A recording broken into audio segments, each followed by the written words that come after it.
Hello, everyone, and welcome to the 18th episode of the 5 Minute Major podcast of St. Louis. We're only 10 days away from Christmas. It feels absolutely wild. I can't believe it. The weather's been cold, back to warm, back to cold, back to warm, as St. Louis does. Today, we're here to talk about trades around the league and, of course, the Blues. You know, just how we've been doing the last few games. Then I think we're going to mostly talk about breaking down the playoffs if they started today. Fortunately, we're not in it if they started today. Hopefully later on we'll get there. But how are you, Josh? I'm good. Happy Sunday. Yeah, it's another good day. Glad to talk some hockey, but yeah, some big decisions have to be made these next couple of weeks for the Blues, and some big things going around in the NHL. But I'm excited to talk hockey. We have a lot to talk about, and here we go, folks. Yeah. Let's start with Rangers. Just hop right into it. They got rid of Trouba, obviously. Are they done? You know, they are out of the wild card spot by a point. Right now, it's the Senators, the Senators and the Lightning in the wild card spots in the East, which is just bonkers to think about. Good for Ottawa, by the way. Good for you guys. 3-game win streak. Brady Tkachuk looks great. What's going on up there? I know a lot of people are thinking it's just wholesale. There's some people thinking even Adam Fox. I'm like, everybody but Igor, get him out and see what happens. It would shake up the NHL. It'd be so cool to see everybody just leave the Rangers and go to a different team. What do you think, bud? Yeah, no, I think it's going to be a fire sale. I think they have to decide what their core is and who they're going to build around. I know Adam Fox's name has been out there, but I think he is one of the core pieces that will be staying. I'm interested to see like the Kadri Millers, the Mika Zibanejeks, the Chris Kreiders, these older players per se, what their plan is. And then I'm also interested to see what are we going to do with Breadman? Is Panarin staying? Is he going to get shipped out? I think some teams would love to have him, but also I think the Rangers have some power here. They have some high-powered, high-valued players that you can either do a retool in about a year or two, or you can tear it down and build a whole brand new team. I find it hard to believe that Igor would have signed an extension knowing this team was about to go into a rebuild. But that being said, I'm interested to see what that front office does. I'm kind of questioning the leadership there in the Rangers and how they've handled everything. Very similar to Boston and how the poor management decisions have been made. But time will tell. I think the deadline coming up is going to be a fire sale for the Rangers, and I don't see them making a playoff spot. Like at this point, they're done. I agree. I think they're somehow not going to make it with all the star power they have. They're just not clicking. And we talked about this. Everyone's human. Sometimes people just don't want to play together anymore, and that sounds like what Nashville's dealing with. But they're just that disaster. But disaster. I agree. I think Kreider, Zibanejad, Miller, those are the three you should probably get out and move and get as many picks and prospects as you can, or even NHL ready players. I mean, I think Zibanejad should get you so much. It's not even funny. Yeah. He's a right-handed beauty center. And then Chris Kreider's like old school hockey player, like Jake Neighbors, but better. And I think anybody would love to have him for a playoff run too. Now, Miller's the one that I'm personally interested in for the Blues. Even though he's a left-handed defenseman, we have a gazillion of them. Basically, you trade what you can to get him, if possible, without selling too much. You can put him in place of either PO or Suter when the time comes next year if he doesn't want to re-sign, or we're like, you're 40, bud, go retire finally. I think that would be such a sneaky good move, and we've already done it with the Rangers a couple times, so I think that Armstrong's got like some of the most respect out of any GM in the league, and people kind of just listen, and he's like, oh, what about this? And they're probably going to be like, I think you might be onto something, and then we just fleece them. So, you know who I want? We'll see. Vincent Trocheck. I think he's a guy they don't want to get rid of. I know, but if you can find a way, I think He's sitting at 29 games played, and 8 goals, 10 assists, 18 points. He's a -5, but pretty good in the faceoff dot, it looks like, and would definitely benefit this team. Yeah, he's sitting Yeah, at 61.8% in the faceoff dot. I'll So take it. I You don't at even this have to produce points. no, like at We'll this just point, put like, you at the 3C and I or the think Mike, 2C. we've argued about this, and we'll get into this in the Blues realm. And I don't even know argue, we just bicker about it. This team needs another center terribly, So we've and been saying it for like 7 episodes. yeah, and we saw that Buchnevich did not work at that spot, and God love him. I love Sonny. St. Louis loves Sonny, but there is not much left in that tank. He's not winning faceoffs for you, and at this point, we need to look to the outside world of what could we get to help with that center life.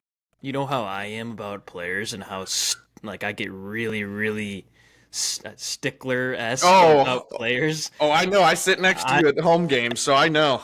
Sonny is on. I want him out of here so bad. I don't care what anybody says. I love him, but I don't care. He's gotta go. He's a liability.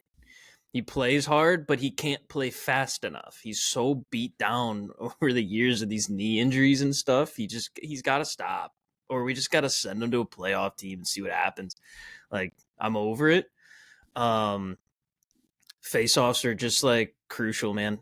One of the most crucial things in the game, and you don't even realize it. If you're not 50% or more, you got to play catch up, even just in the game itself and the flow of the game. So we'll see. I want Keandre Miller. You want Trocheck. I think we should get both of them. Screw Honestly, it. there's multiple players on this team that I think we'd be happy with, like a Philip Keitel who could play center for us, a Capo Caco who is young, fits the picture of the core, and just I think needs a change of scenery for the wing. Jimmy Vesey could be solid on your bottom six. There's a lot of guys in this roster that if they do sell, I think if you're the Blues, you have to be calling about. Yeah, we'll see. Especially with Saad. We'll see. We'll Yeah. talk about that later too. Let's go on to Nashville. We mentioned him a little bit. It's a show. I'll bleep that out. It's a it's a crap shoot for them. It's a right dumpster now. fire for sure. You're just hoping like for something. This is a quote from Andrew Burnett, the head coach. He said, "Quote: I could healthy scratch each and every one of them if I wanted to." I think he just doesn't care anymore. He's like a Laviolette situation. Yeah. Like both of them are just like whatever. Like this was there are GMs doing, but in New York it's a lot different because it's the same team basically. Like weird situation up there. I don't know what the dynamic is, but Nashville's done. They should be hoping for the first pick in the draft. I think they should just tank it. I mean, honestly, if you just tank it, get a crazy first round pick who could be NHL ready, and then throw them out there, maybe you're good next year. Like you have so many good players still; they're just old. Yeah. If they're gonna move players, they have a lot of pieces too. Obviously, with the Stammers and the Marchessaults and the Shays, but there's a couple of those that I think they shouldn't move. Obviously, guys more like Ryan O'Reilly, Luke Shen, I think Carrier, Janskowski, McCarrick. McCarrick, Yeah, Those are the guys you need to move and try and get more picks because you're gonna have a first round lottery pick next year. Let's try to get a couple either first round or second round picks next year and rebuild as fast as you possibly can. If you're Barry Trotz, I mean, I would trust him. Obviously, he just screwed up with the locker room dynamic this year. But that's the thing. I don't think he screwed up. It's think just it's one of those things where it's like, oh crap, like they're not playing together well. You overhaul the locker room, and like on paper, the guys you signed should be contributing. Like there is no reason that Masherschalt and Stammer should not be just carrying this team. They're not. And was that because they were playing in great systems in Tampa and Vegas? Maybe. But I find it very hard to believe that Stammer is just completely done. Like it's hard for me to fathom that he's not able to just find another level. He's found another level every year he's played. And I mean, he's got 16 points in 31 games, but he is a minus 15. That's not him, bro. That is not him. Like, what is happening here? And what O'Reilly's even doing this year? Like, yeah, he came back and played great a couple games ago, but they're just trash. Like it's hard to watch them. O'Reilly's a minus 13. It's just not like him. I That's mean, throwback Buffalo. no, it was the last year he was in St. Louis. He did the same thing, and then we traded him, and he played great in Toronto before he signed in Nashville, and then he started playing great there. He's just one of those players. It's weird with him. You Yeah. want him until you don't want him. And I mean, I want him right now for faceoffs, but right now in Nashville, it's just that situation where maybe you move him to a playoff team and I mean, you are spot on. So his last year in Buffalo, he was minus 23. His last year with St. Louis, minus 24. traded. Now he's a minus 13. He's getting traded. If the track record is proven when he is in double-digit minuses, he's moved and he's gone, I think, at this point. And if you're the Blues, if you can get Nashville to eat some of that salary, I find it very hard to believe you would not take him as a third-line center right now. Well, I mean, the dynamic might be weird here. Yeah. I mean, Jim Montgomery's going to help him, and like the situation with like the players. I mean, he's probably not going to have an A on his chest. Obviously, not going to have the C on his chest, so he might feel weird about it. But if we're like, hey, bud, we need you to center. Oh yeah, Holloway and Bolduc, you think you could do that? And he'd probably be like, oh, sure, I'd love to feed them pucks all day long. Like, let's go back to the playoffs and bring, playoffs back to St. Louis. But I don't know. That's just me. I don't know what he's worth at this point. He might be worth like a pretty high round pick and a prospect. And I don't know if Doug's willing to do that for a player that we're renting, basically. Because in the future, we're not going to. I mean, he's 34 years old. There's no point, right? We just got Cam Fowler, but that's a different story. We'll talk about it later. I don't know. We'll see. I think Nashville's just get a lotto pick, move O'Reilly, and we didn't even talk deeply about Luke Schenn. Luke Schenn is another defenseman. I'm like, yep. Come play with your brother, bro. Come play with your brother. He's playing first line minutes in Nashville with Brady. Would change. Come play second or third line minutes. You don't have to play that hard. Come play second or third line minutes for the Blues with your brother. Like, heck yeah. And you talk about if you put him in a pairing, not that I think you do Broberg and Parayko. You do Falk and Fowler, and then Suter and Luke Schenn. My gosh, I would put that at the end of the game, Suter and Luke Schenn, your ribs are going to be broken if they're clearing the net at the end of the game. And I love that idea. Yeah, they always mention on the broadcast how big of a POS Suter's to play against, and then you meet him outside of the rink, and he's like the nicest guy ever. That's like so many hockey players, but he's old school for sure. He cross-checks you in the ribs. It's great. Luke Schenn is the one I would have over any of them. Yeah, it's just a perfect fit, especially with your brother. Like, I don't even think they've ever played together. Like, it's like, and then we'd have the Joseph brothers and the Schenn brothers. It'd be great. Let's just bring all the brothers in. At this point, we bring Gretzky and his brother out of retirement and just Brent and Wayne back. They probably score 50. They probably points would on this team. Yeah, we'll see. I love the Luke Schenn idea over anything. Now, as far as Stamkos and Marchessault, I think they stay. I don't think Trotz is on that part of retooling. Like, he just freaking rebuild the whole team. Like, you might as well try and tank a year and see what happens next. Yeah. As long as you can draft well. But yeah, I don't know. The team on paper is good. They're just not playing well together, and it's kind of the same thing like New York. Yeah. All right, let's get into some trades that did happen. The Avalanche finally listened to so many fans, not even their own, pretty much the entire NHL world that said your goaltending is trash. They traded Georgiev to the Sharks for Giovanni Smith and Mackenzie Blackwood. Good for them. They kind of made a great trade there. Yeah, they got rid of a crappy goalie, got a little bit better goalie who's doing well in San Jose, and they got a solid, depth piece in Smith. They also mentioned that they are like already thinking about extending Blackwood. They're like, this is the guy. And I'm like, the Avalanche are such a weird organization. They had Patrick Waugh for years, and now their like threshold of good and bad is between Georgiev and Blackwood. I don't know how they can't attract a better goaltender. Like, They have all the forward star power in the entire world. Now, you never know with Rantanen next year, the year after, whatever, Oh, the he's gone. contracts. He's gone. But you're going from you went from Kemper to Georgiev to Blackwood. I mean, I'd say you're probably in a decline, maybe stagnant now. Yeah. And before that, you had Philip Grubauer, who honestly was a solid goalie. You just didn't want to pay him. I don't know. Well, because they pay the best players in the world so much money. They have like three of the best players in the world. Yeah. It's like Edmonton, but Skinner's kind of lining up in Edmonton right now, Loki. Anyways, good for them. They're starting to win. They're in the first wild card spot, second wild card spot, I believe. The Avalanche are in the first wild card spot with 36 points. Okay, so they're a couple points above the line, so they've got to start picking up. But they're tied in third place in the Central with Dallas now, with 36 points, which is nuts. I believe I could be wrong. 38 points. Yeah, Dallas and Colorado both have 36 points, but so Dallas has the tiebreaker.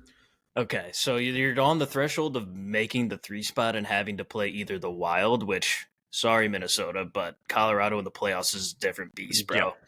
And then, or your wild card one and you play I think you play Vegas. Yeah. Which I would think you would rather play Minnesota. So, any Central team in the end of the playoffs or like on the bubble is going to want the 3 spot because Minnesota in the playoffs is not the same, at least not that we think. We don't know how they're going to be this year because they've been rolling. Good for Colorado. They're better. The LA Kings, Anze Kopitar hit 1,400 NHL games. This guy is aged like fine wine, dude. He's like a point per game player or more right now. And the Kings themselves are 8-2 in their last 10. They're 10-2-1 at home. Kemper's playing great. RIP Avalanche. Should have kept them. Mm-hmm. Kemper's playing really well. Edmondson looks so good. He's like a +8. He's got like 15 points in 30 games or whatever it is. I saw the stat line. I'm just butchering it, I'm sure, but he looks so good. I think he's almost a +14, actually. It's just unreal. Which is like Blues. I find it very hard to believe you wouldn't do a reunion with that guy at this last free agency, and he would have come back. I have no doubt. Yeah. He got paid and he's playing well. Good for him, and good for Kopitar, man. Like he's stayed there his whole career. He's won his couple cups, and right now they're looking like they could make a little run in the playoffs with this old team. And Doughty's not even back. One of the best defensemen in the game's not even playing right now. That is the wild part, is that they're only going to get better as they start getting players back healthy. And and once Byfield starts kind of going, because he's kind of in a little slumpy sophomore thing. But once he gets going, I think the Kings might win the West. They might win the Pacific, I should say. Vegas is a tough test, though. Good for the Kings, good for Kopi. Yeah, I think it's you can't find someone in the league that does not like Kopitar. I'm sorry. He goes about his business in such a professional manner that it's hard not to just love him. Dude, I would trade for him. Oh, yeah. And he's one of those players where it's like Crosby could be 45 and I'd be like, let's set him a first-round pick. Yeah. So he'll never leave Los Angeles. He'll get a statue out front. Yes. He will go down as one of the best players in LA Kings history.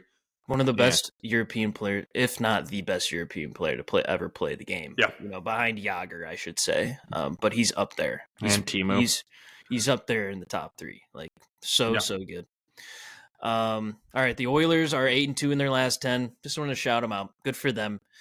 Draisaitl, McDavid, Bouchard are back. Nurse is a +10. So haters, sorry for the haters. And Skinner's lighting it up. He's like crazy in the last 5 games. So good for them. People are thinking they're going back, which we'll see in the playoffs, man. It is what it is. Ovi back to practicing as well.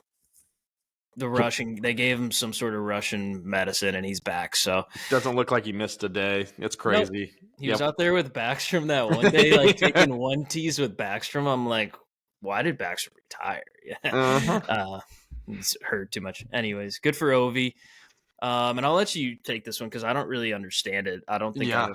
I don't even remember this happening. So Yeah, so the freeze hits December 20th, so there's like no roster movement, no trades that can be done for that period of time. okay, that makes sense. Just to let people go back to their families and see family and kind of get situated here for a little bit, and then it'll pick back up after the holidays.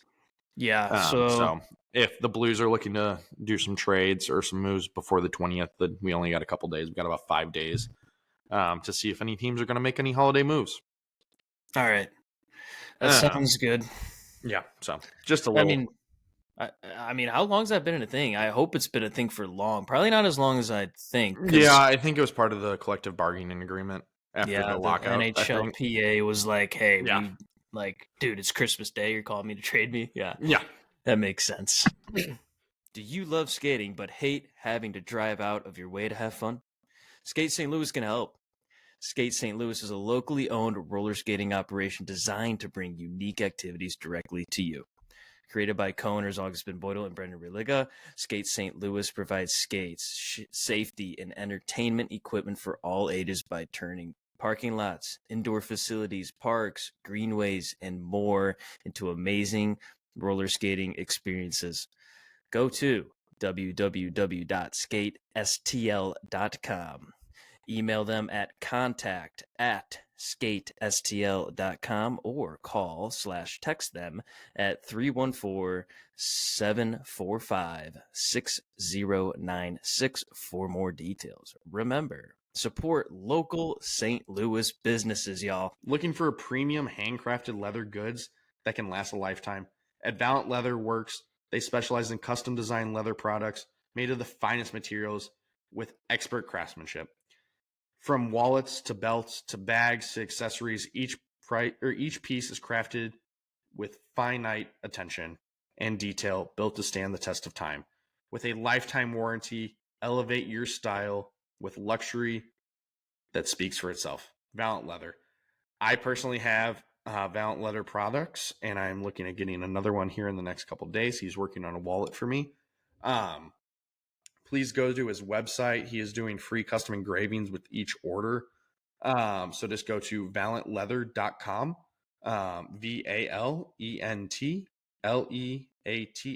VALENTLEATHER.com, and place an order, guys. This is great quality products. John is a great guy, great customer service. He is a veteran, and we love our veteran run companies, and he is in the healthcare world with me. So please support John and support local. He has great handcrafted items, guys, and I cannot say more about it. All All right. right, back to Blues news. It's mostly going to be news and trade rumors and stuff on this podcast. Like the recent games, we'll just breeze through them. Yeah. We kind of are where we are right now. We're kind of stagnant. So let's talk about some potential moves and how the injuries are flowing, and we'll see.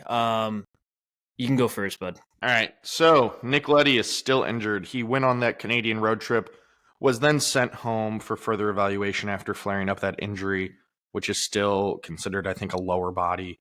I think it's either hip, groin, or he broke his foot and we didn't know. So we will see kind of what's going on with that. That being said, at this rate, I'm really wondering if we're going to see Nick Leddy at all this season. If you do the math, we got Cam Fowler, which we're going to talk about here in just a second, for about $4 million. If we place Nick Leddy on LTIR, that is $4 million. So they would basically, for those out there, girl math, free money. So that would just clear up that $4 million in cap space. The other guy that we're waiting on and we desperately need back, and if you don't appreciate him, you need to appreciate him now. Radek Faksa went out with that injury in Vancouver. It looks like he got cut in the groin. He did not play last night in Dallas in the return home to his former team. And it's looking like he may still miss the Rangers game, but we will see. Maybe a game time decision. Yeah. We'll see with Fox. It's actually insane how important his face-offs are. Yeah. It's nuts. I mean, and then Nathan Walker filled in for him and won 6 of 9 last game. Foxa is truly a key player. He's like an Alex Steen, man. He feels like that fourth line player that we can't lose for an extended time, and he won't be out that long. Hopefully he's feeling all right. That was supposedly really close, Yeah. if you know what I mean. So we're glad he's okay. Yeah. Thank goodness. I think this is the thing, and we've seen a couple. He got cut.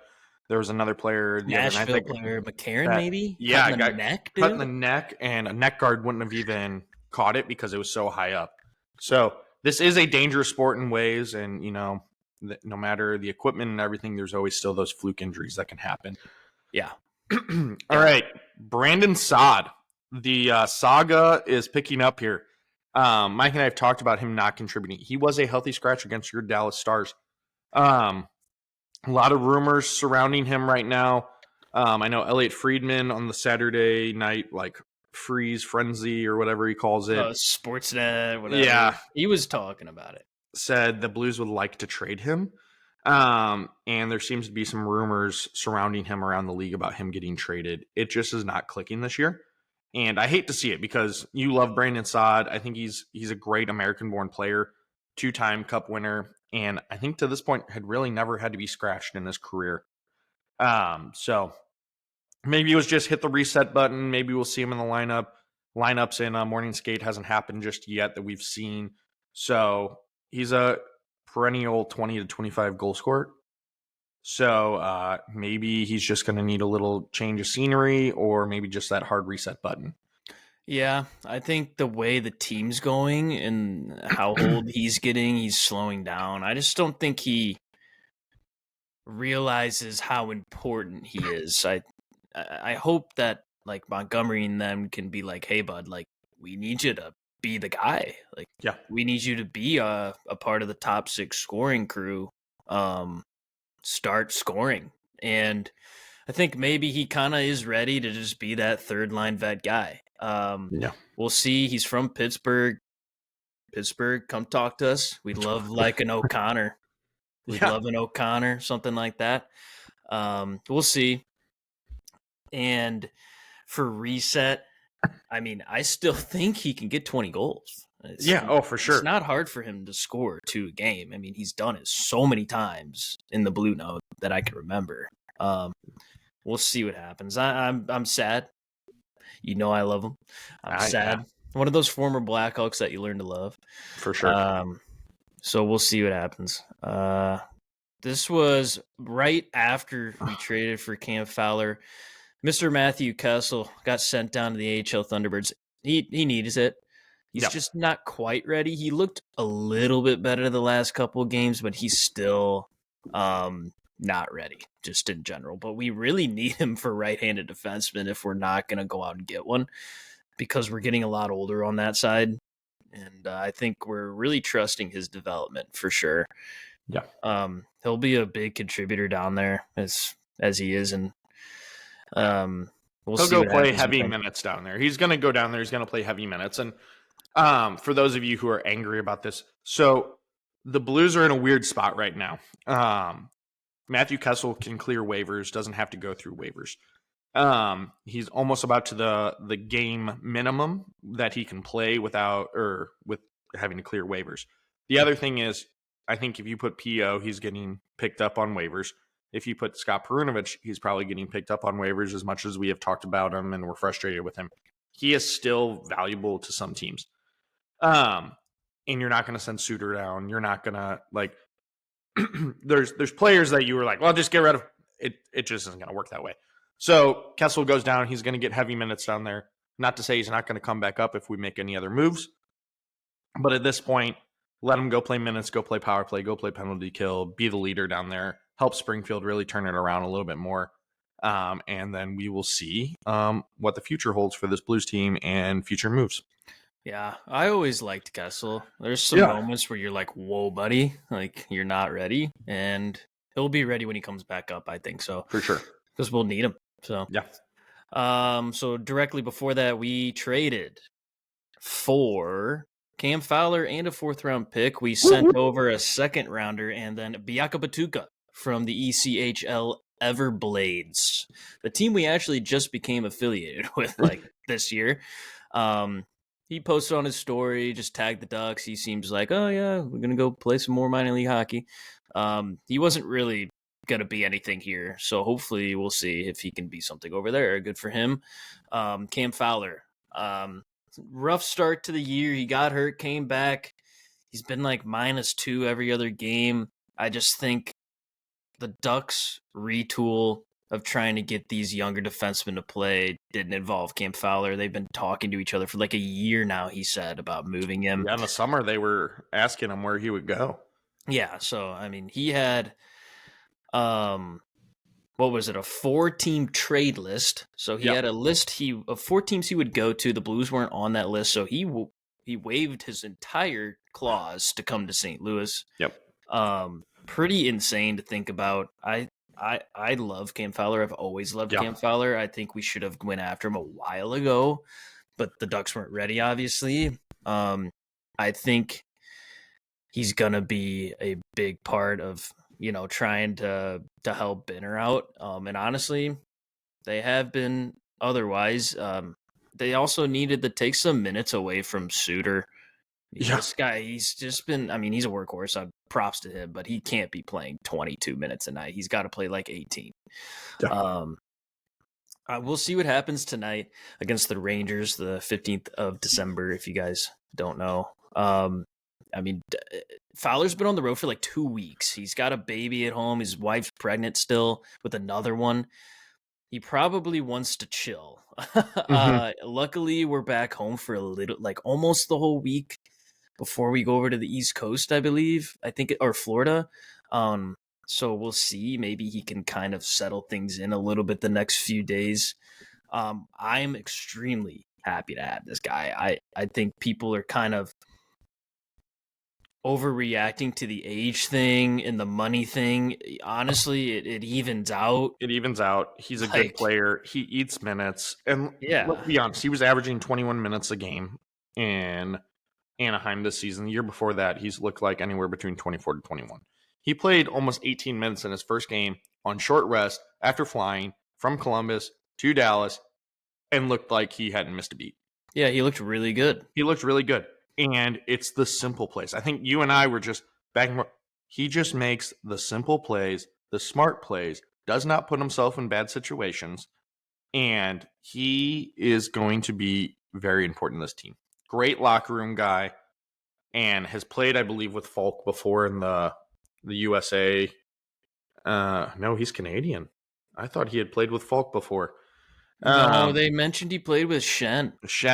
Or Mm-hmm. against him, maybe. Yeah, I think it was juniors, and it was for the Memorial Cup.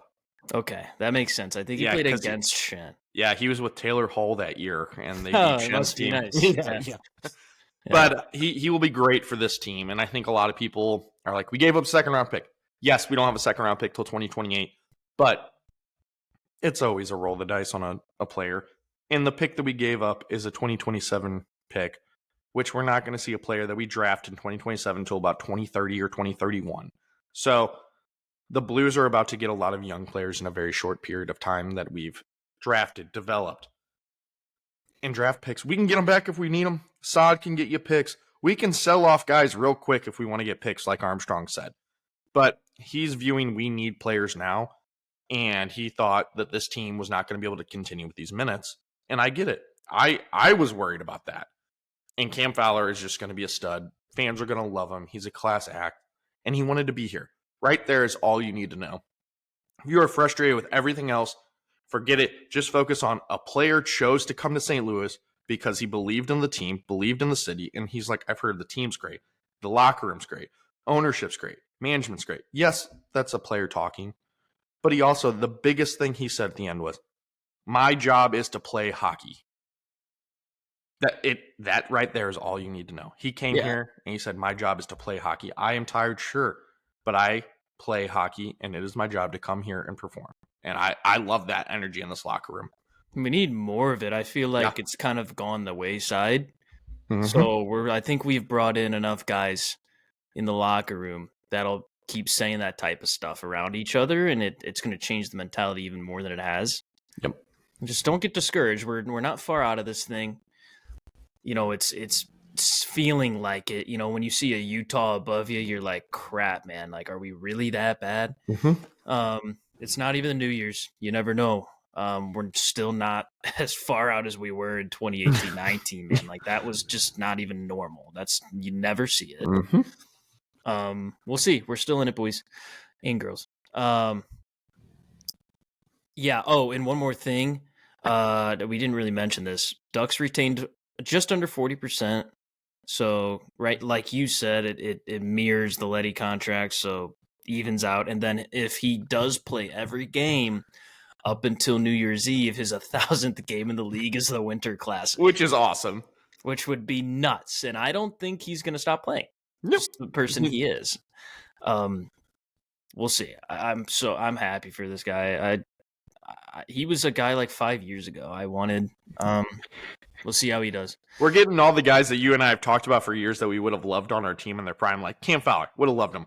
Suter, would have loved him. We're getting all these guys finally. We're like, hey, we would have taken you about 5 years ago and probably would have won a couple cups. But we'll take you now and we'll be happy about it. So I felt about Saad.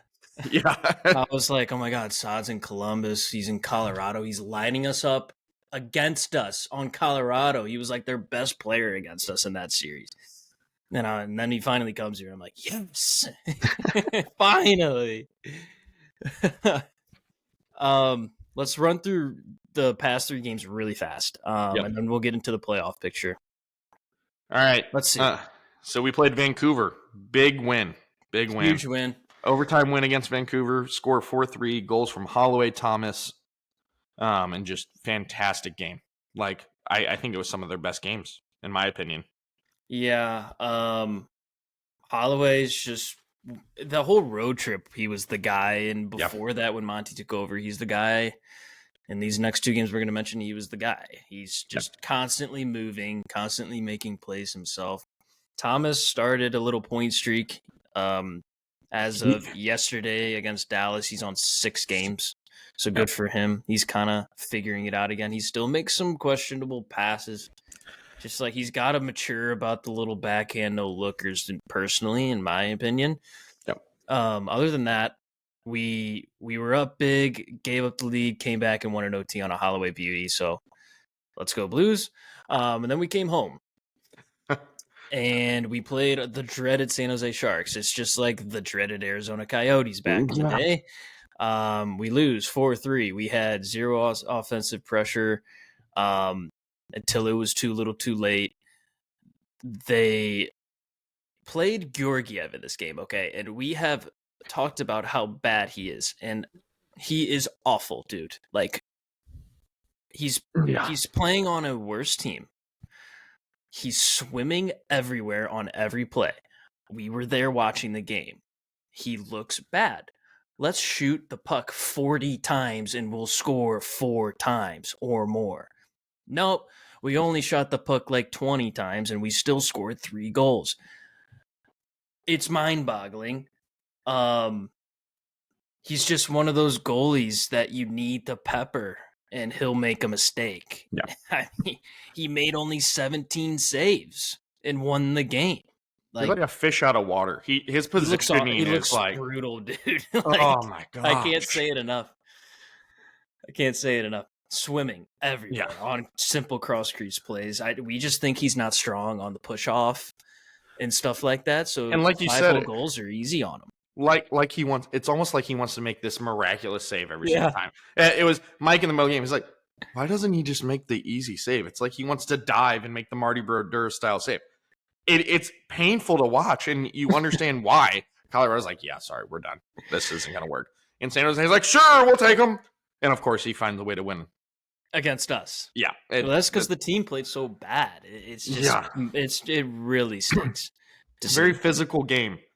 It was one of the most physical games I think I've seen the Blues in this year, and not used to seeing physical side from a San Jose Sharks team. But this new era in the San Jose seems to be a physical, ground and pound, just throw your body around kind of team.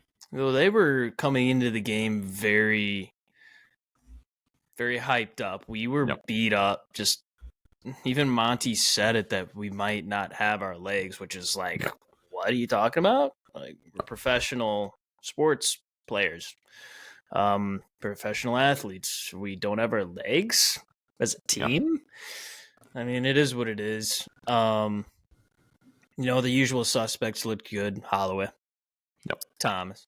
I think we do. Bennington was a little off. There were Yeah. some the 2 goals where we're like, dude, oh, like that stinks. Needed you to The save us as he always does, and he just didn't. the two big things though we do have to say, odd man breaks we can't keep doing, and I think that's why it led to a Cam Fowler trade. Second thing that we have talked about that whole game, Macklin Celebrini is a stud, and I think we have to say it now. Macklin Celebrini, in my opinion, at this point in his career, is substantially better than Connor Bedard was. And I think he will be a better long-term player than Connor Bedard. I'm saying it right now. The way he moves, the way he sees the ice, if he can stay healthy, I think Macklin Celebrini will be a household name by the end of his time in the NHL. I mean, he already is. Yeah. He's one of the more popular players in the league right now. When you watch him live, we've seen it twice now. It is like watching just one of the most skilled players, almost like a McDavid, dude. I don't want to compare him to McDavid, but he's always making plays happen. His skating is elite, his passing is elite, and his wrister is elite. We saw it. So, really, I mean, I can't even be mad watching him. It's honestly amazing to see in person. We tweeted that out. Yeah. Hopefully we can see him for years to come and again and again and again because it's a treat. All right, let's go into the next game. Another loss, OT in Dallas, 2-1. We only had 16 shots on net. So we went from 25 shots at Vancouver, barely squeaked away, 20 shots against a crappy goalie, barely lost. And then we go down to 16 against Dallas, and we barely lost this game somehow. Well, Bennington. 0 offense after the first period. We were 38% on faceoffs. That's awful. Like, really bad.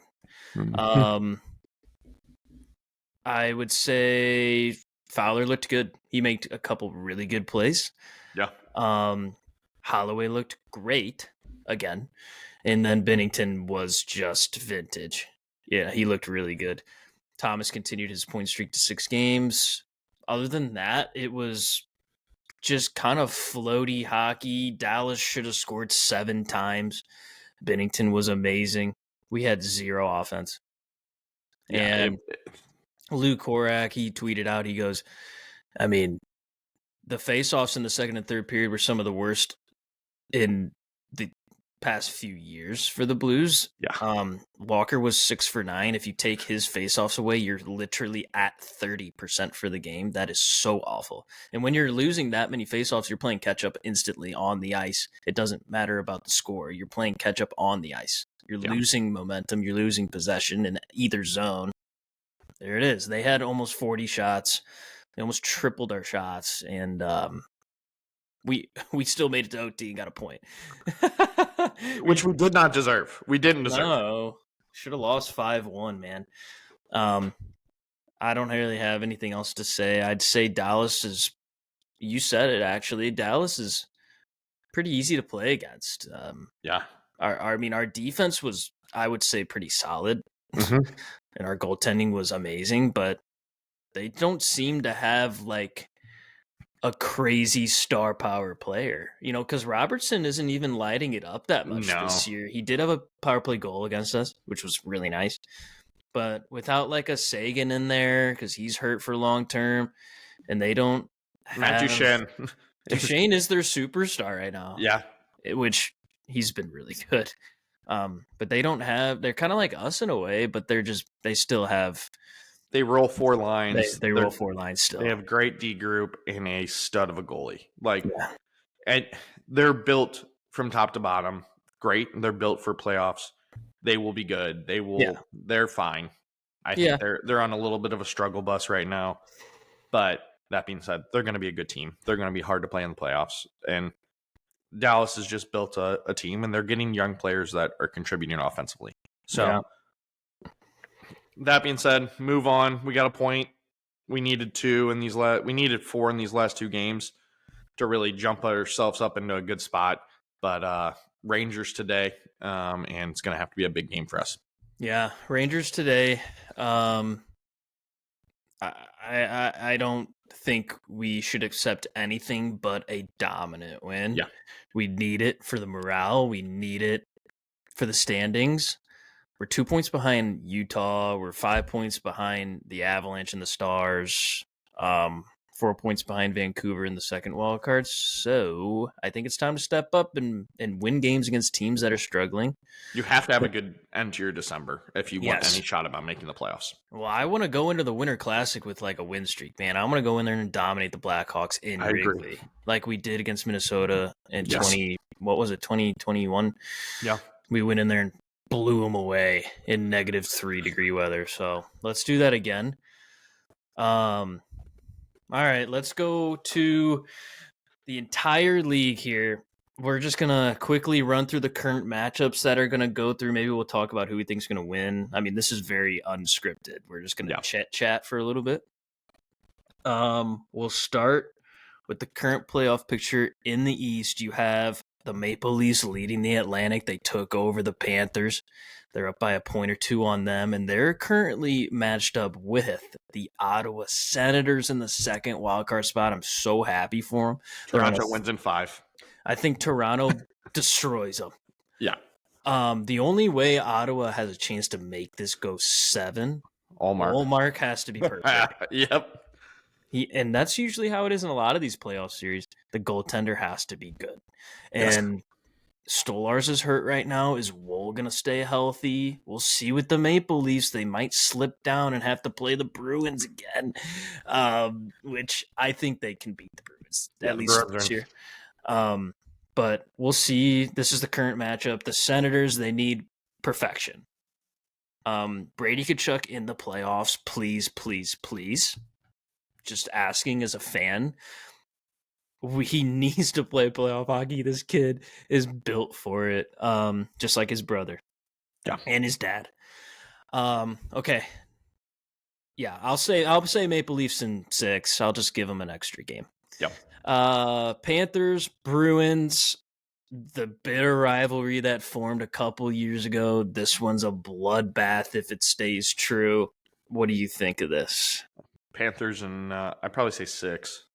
Yeah, I think I say Panthers in 6 too. There's no way Boston doesn't steal a couple. Yeah. But I think the biggest thing is I don't truly know if Boston will still be in a playoff spot by the end of the year. That's where my head's at. I think they maybe are in wild card 2, and then if all is true with the Maple Leafs, they play the Maple Leafs. Mm-hmm. Or they have to go into Washington and play the Capitals if they're wild card 1, which Boston, you're barely hanging on. You're in the same exact spot you were before you fired Monty. So that's the answer there with the firing. Doesn't make any sense. Start talking to your upper management, man. They're doing weird things. They are firing coaches way too soon. And even the players said Monty's a great coach. They weren't playing well, and that's what it is. It is what it is. So we'll see. Panthers in 6. Next one, we have the Metro 2 team, which is the Devils versus the Metro 3 teams, the Hurricanes. Now, I obviously, at the first episode of this entire podcast, I said Devils are going to the Stanley Cup. So I am going to say Devils in 7. They're playing pretty good right now. Jake Allen's hurt. That's okay. Markstrom's playing well. Jack Hughes is unreal. And Jesper Bratt is unreal. He's one of the most underrated players in the league. I don't even think JT Miller's as underrated as this guy. Yeah. No one talks about Jesper Bratt. He is unbelievable. And I think the Devils can steal this from the Hurricanes in 7, knock them out first round. I feel bad for the Hurricanes because they are a cup contending team. They're really, really good. One of the most consistent teams in the league the past 10 years. Their goaltending is kind of spotty. but that's really the only thing that's been spotty for them ever. Yeah. So, what do you think? I know you love the Hurricanes. Yeah, So. you know who I'm voting for here. It's Hurricanes in 7. And I the Devils are very good. And the Devils probably do win this, but I really want my boy Seth Jarvis and Slavin to just go on a run and win a cup. So, that being said, you can't bet against Brett Burns. So, we will see. Yeah, The question mark, like you said, is goaltending. Can yeah, they stay healthy on the back end? And I do wonder if they add a goalie at the deadline. Maybe a Jonathan Quick, who is with the Rangers, who could add some stability on the back end. He doesn't have to be lights out, but can help take the pressure off a little bit. So we'll see. Or a Jonathan Gibson. I don't know. I think you add a contender goalie, this team flips their chances even more, and they are making a run. yeah. It's the one thing they really haven't had. Anderson's great. He's just hurt all the time. Yeah. Anderson is so good. I really do love the Jonathan Quick idea. Yeah. I think he's been really good this year, even though the Rangers haven't. He's a sneaky good pickup. He's like a Fleury pickup. The Wild aren't getting rid of Fleury, though. He's staying, and he is going to contend for a Stanley Cup this year. Yeah. Okay. Metro won the second best team in the East right now, the Washington Capitals. Man, they are unreal. Right now they're matched up with the Tampa Bay Lightning, though, and I don't know if I can bet against them. I really don't. Everyone thought losing Stamkos and bringing in Gensel was a bad idea. I think I said that. I think we both said that, where we were like, what are you doing? It's your franchise player. But now look at Gensel, and now look at the Lightning, and look at the Predators. This team is constantly built to win. They're run by one of the best coaches in the league, one of the best GMs in the league. Hedman. Yeah. McDonough. They find another level every year in the playoffs. Vasilevsky. Yeah. And then you look at the Capitals. Now, we thought this was just going to be the Ovi show. It is Tom Wilson. It is Stromer. It is McMichael. Even PLD is getting involved in the score sheet. And their defense, we talked about it. They picked up some really solid D. We didn't think that they were going to be this solid. They look really good, too, with the Chykrins. Yeah. And they're two right-handed goalies. Killing it. Lindgren and Thompson. And Thompson got snubbed, I think, of a Canadian spot. Or American? Is he American or Canadian? Either way. That's going to throw me off now. Either way, I think he got snubbed for a Four Nations roster pick. I am going to say Lightning in 7. I just think the Capitals are they're physical, man, but I just can't bet against Vasilevsky stealing this series. Yeah. And Kucherov. We didn't even mention Kucherov. So I was going to say, I think Kucherov finds a whole other level. And apparently when playoff starts, he just becomes even more of a powerhouse goal scorer. So I think you're probably right. Lightning in 7. Yeah. Let's talk about who's on the bubble. So maybe some other matchups. The Flyers are currently tied with the Senators in points, but they lose the win or the percentage battle or whatever it is. If they were in there, they would have to play the Maple Leafs. If they are in there, I don't think that changes the Maple Leafs' chances, obviously. Islanders, Rangers, Penguins, all at 31 points. You're 3 points out of a spot. The Islanders aren't making it. The Rangers aren't making it. The OT merchants aren't going to make it this year. Please, God, no. It's a free win for whoever's first in the East. The Penguins, I don't want to count them out just because it's Sidney Crosby, and I really want him to play playoff hockey. And honestly, Jari's been okay lately. Yeah. And do you trust the Senators? Keep winning? Probably not. It's up to Ullmark, really. I don't know. The Rangers are probably your best chance out of these teams to sneak in. I don't know if they sell off everyone like they're talking. True. It's up to them. Like, if they really want to retool this and give up their chances to fight? I don't know. I'm proud to say that that the Senators are there, and I want them to stay there. Yeah. And, it might be a first round bounce, but it's been a while and they need to be back in it. Same with like Detroit, but they're too far down right now. I think I don't even have them on the bubble list. I have the Blue Jackets on the bubble list at 29 points. They're in our spot. They're 5 points out, or sorry. Well, okay, they're 5 points out of a wild card spot. A little bit more than the Blues. It's just one of those seasons where it could be a Cinderella fairy tale story, but probably not. They're just not as good as the 2 or 3 teams above them. Yeah. But I would say if any of those teams do sneak in, things kind of change. You could see Panthers slide into 1. Maple Leafs will probably fall to 2. That's probably a guarantee in the Atlantic at the 3 spot. I'd hate to say the Bruins are probably there too. I can't really see anybody else that takes that over. Maybe Lightning. Yeah. Even then, the Bruins will probably make the playoffs. Yeah, the bottom ends of the Eastern Conference are bad. Bad. It's just hard for me to believe that they have shots of really. It'll be the same group of teams. Excuse me. That are every year. There's not much. We said change. that before we started the podcast. It's the same effing teams. And unfortunately, you can't count out the Lightning, and that's or the Panthers, obviously. Yep.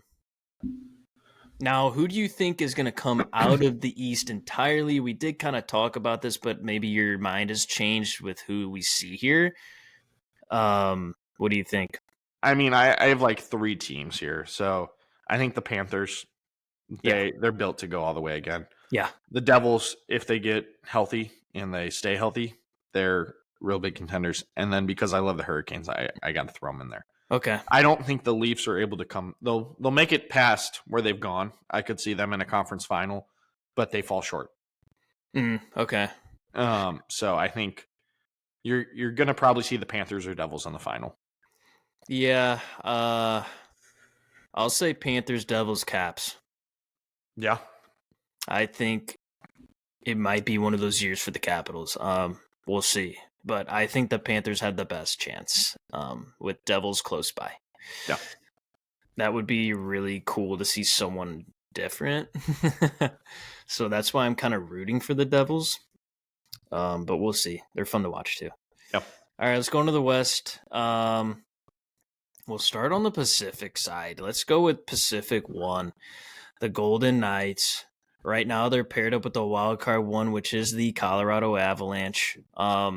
The Avalanche are actually tied with Dallas for 3rd in the Central, but the win percentage is obviously in Dallas's favor. I personally, no matter what, this is going 7 games, and the Knights are pulling it out. Yeah, for sure. I agree with you 100%. Knights win that. Knights pull out in 7. The Avalanche, dude, their goaltending isn't it. No. It's still not going to get them through. The Golden Knights, man. This isn't a team you can outscore because the Knights have the defense that'll stop the offensive powers of Colorado. Unreal. So they're unreal. I think we're being generous saying it's 7. I think it could be 5. Vegas is hard to play in. Yeah.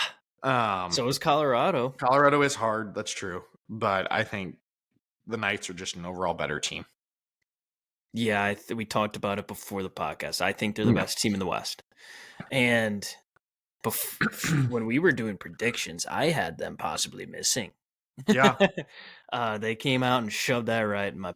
So, good for them. I think they win the West, personally. I think their defense is so good. And if they can even go out and pick somebody up, which they will. They will. Someone will be on the LTIR, like always. They'll come back for the playoffs. Mark Stone, you're probably going to end up with a bruised kneecap, and somehow it'll be an LTIR.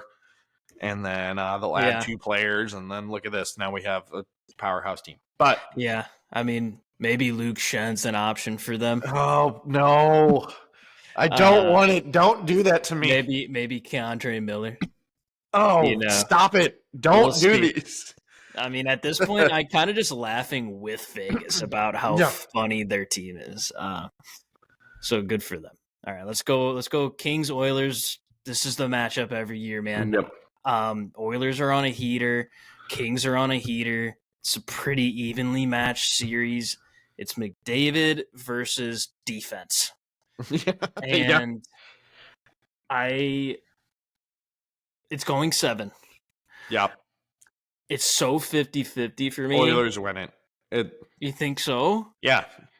I can If tell you why. Doughty comes back and he lays a big hit on somebody that maybe injures them, they have a chance. But let's be With the honest. speed of McDavid and They have Oilers, Kasperi Kapanen, man. They can win a cup with that guy. Now, Kapanen can kick rocks. honestly, you can't bet against Draisaitl and McDavid. No, Like, you just can't. not in the first series. And now that Darnell Nurse is really playing his best game again, that right there with Evan Bouchard, Darnell Nurse, you're good. You're going to make Home. it. At home, bro. At home, too. Nashville, I think that was the dumbest thing Nashville's ever done is let him go away. McDonough and Ekholm. Those guys are Stanley Cup defensemen. Yes. 100%. Oilers in 7. I'll agree. All right. Wild are officially in the C2 spot now and against the Stars in the C3 spot. This is a brutal matchup, I think, for the Wild.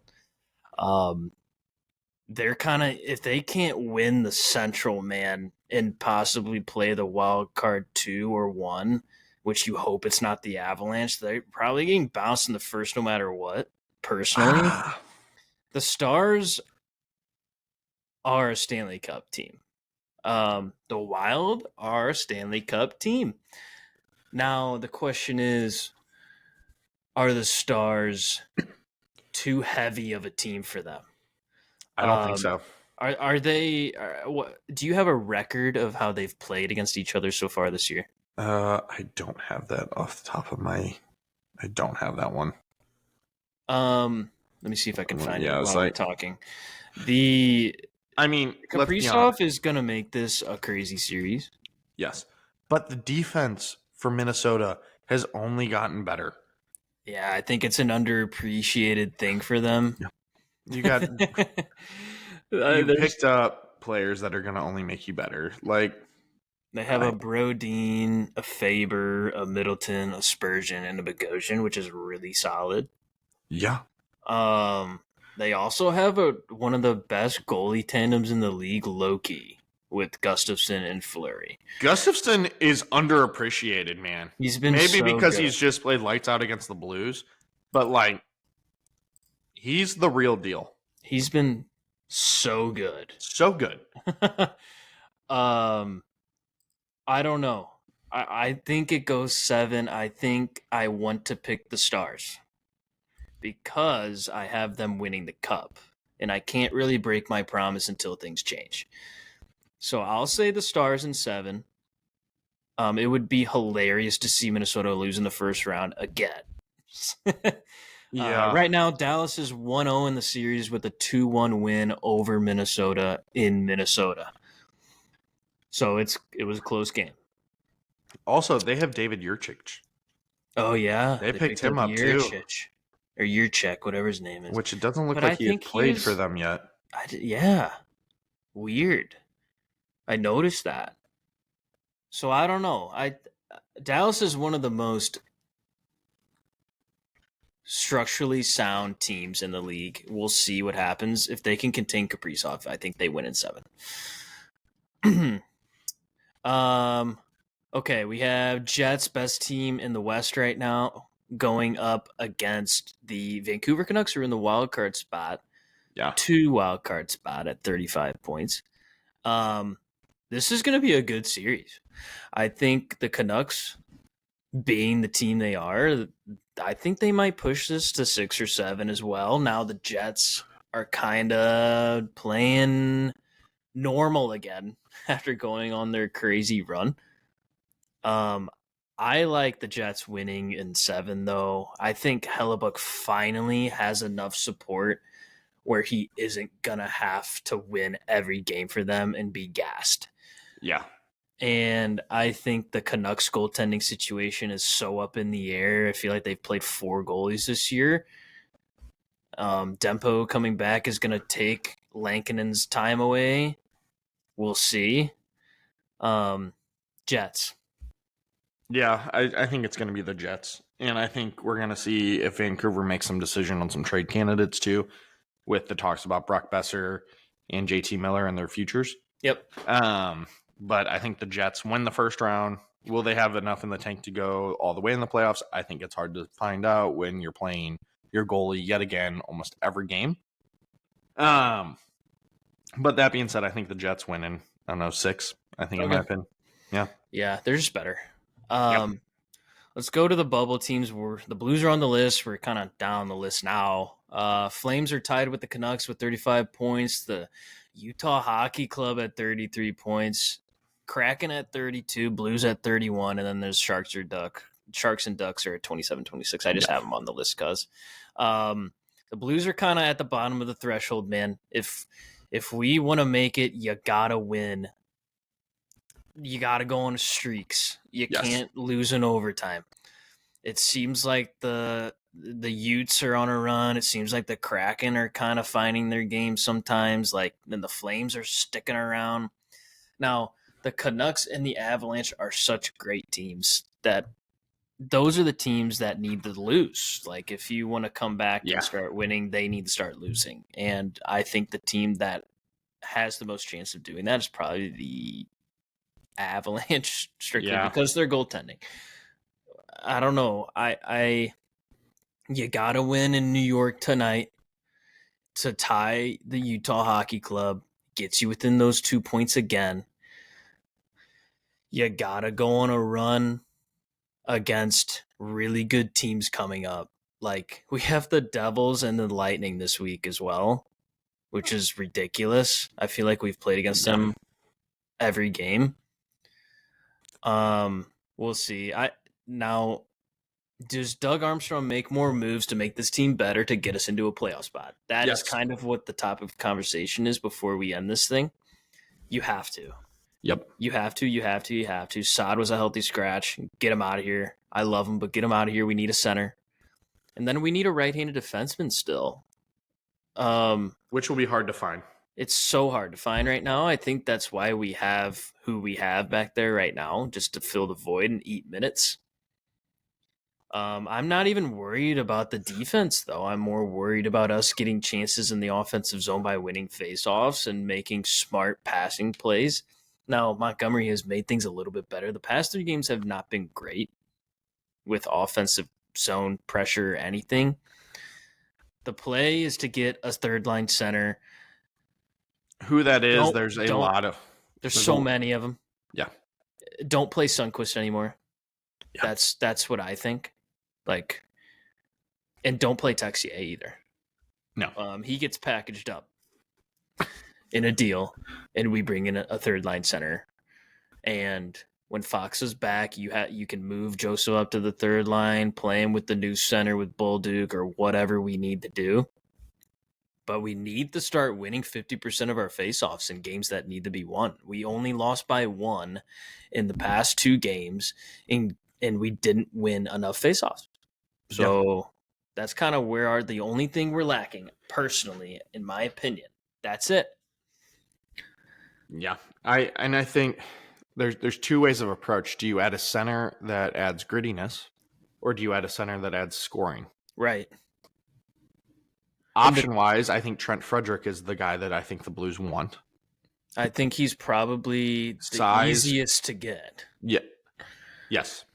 And I think if you are getting him, there has to be an extension in place. That's the only way I think they trade for him, because he's not a rental.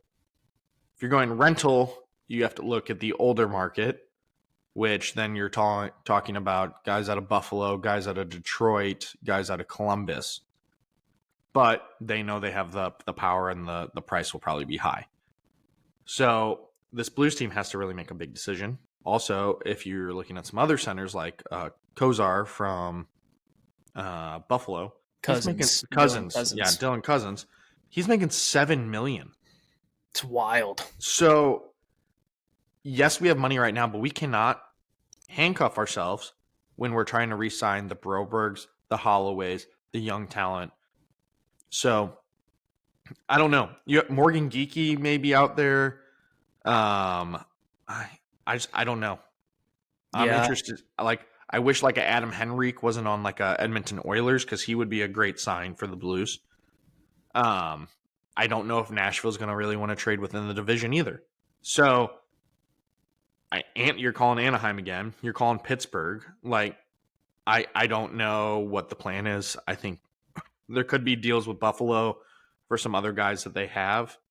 But the price is going to be high, and you don't have many draft picks. And are you willing to give away your first round pick to get another player? I find that very hard to believe. I think reinforcements are coming with the Jimmy Snuggerud, but also his Minnesota team is going to make a far run in the Frozen Four. That's going to be here in St. Louis. So I don't know. There's a lot of unanswered questions, a lot of potential. I think Boston potentially could be open for business, but we've also seen they've have a locker room issue. So do you want to add from a team that there's a known locker room issue that just can't get it together? I think Trent Frederick is a great option. I just think it might be a little expensive, but we'll Yeah. see. Or do you say, let's play Dvorsky? See, I think that right there is the option Armstrong's really leaning towards because it doesn't cost him anything. Yeah. And he can win faceoffs and score. Mm-hmm. But he's just not gritty. Now, if you put him out there with Bolduc and Joseph, he doesn't have to be. Or whoever's out there. You know what I mean? So it's going to be really interesting. I think Saad's gone. I think you have to try and get an even player that is willing to grind it out for him. Yeah. Because honestly, if we are going to bring up Dvorsky, we need him to have a scorer outside of Bolduc on the line with him. So, and Saad could be that guy if he just woke up, but he doesn't want to. At least we don't think so right now. We'll see. I don't know. The team is not winning enough games. They could. They're not producing enough just in general in the offensive zone. Our defense looks good. Bennington looks good. Hofer looks good. Montgomery, I'm happy he's here. Still a chance. We're still in the same spot we were before he got hired, but we've been playing better overall just by the eye test. Yeah. So we'll see. I would love to be in a second wild card and play the Jets or the Wild. I'd take the Jets. I take the Jets over the Wild, in my opinion. I think we could play with the Jets in 7. I think so too. I think there's something about that team that still has a little bit of a weak spot to the Blues. They've had our number, but I find it very hard to believe we could not find a way to do it against them because we've played with them, but this year this team just seems different to me. So I don't know. We've done it to them before. It's just about getting better as a team, and there's still a lot of new faces. We've mentioned this before, but it's time to lock it in for sure. It's 30 games in. Let's lock it in. We're almost halfway through. Let's go. Yeah. All right, folks. Tell us what you think. We'd love to hear from you guys. What do you think some trade predictions are? What do you think the playoffs are going to look like? We'd love to hear from you. We'd love to have you guys email us. We can answer questions on here. But as always, thank you so much for listening to us. And Mike, I love doing this with you, buddy. Yeah, love you, bud. Thanks for chatting it up. We kind of rambled today, but it's kind of what it's all about doing this thing. We will be hopefully featured in a Vianney High School, the E. Griffin newsletter soon. So that's cool. That is where we graduated from high school. So check that out if you're a grad. Or if you're subscribed to it. I don't know if they send it out to non-Vianney people. We're still in talks with a couple people about advertising. We haven't heard back from one, but hopefully we will soon. And then what else? Yeah, Blues game tonight, Sunday. We'll be tweeting about it. I'm sure. We play Tuesday, Thursday. Yeah, I I'll be at think. the game on Tuesday. It's the bobblehead giveaway night Yep. versus the Devils. Yeah. So gonna be a big Dude, game. these games are so big. We're playing against such great teams. We Yeah, gotta pull it out. this is if you want to be a playoff team, these are the games you have to win. Yeah. Rise up to your competition, play with them, and I think Jimmy will have them going tonight against the Rangers. And I think we have to be ready to go against the Devils. We have to get these points. These are must-win games at this point in the season. Yep. All right. We'll talk to you guys next time. Make sure you check out all of our content. Follow us everywhere. We appreciate you for all the support. And I'll talk to you next week, Josh. All righty, buddy. Go Let's go Blues! Blues.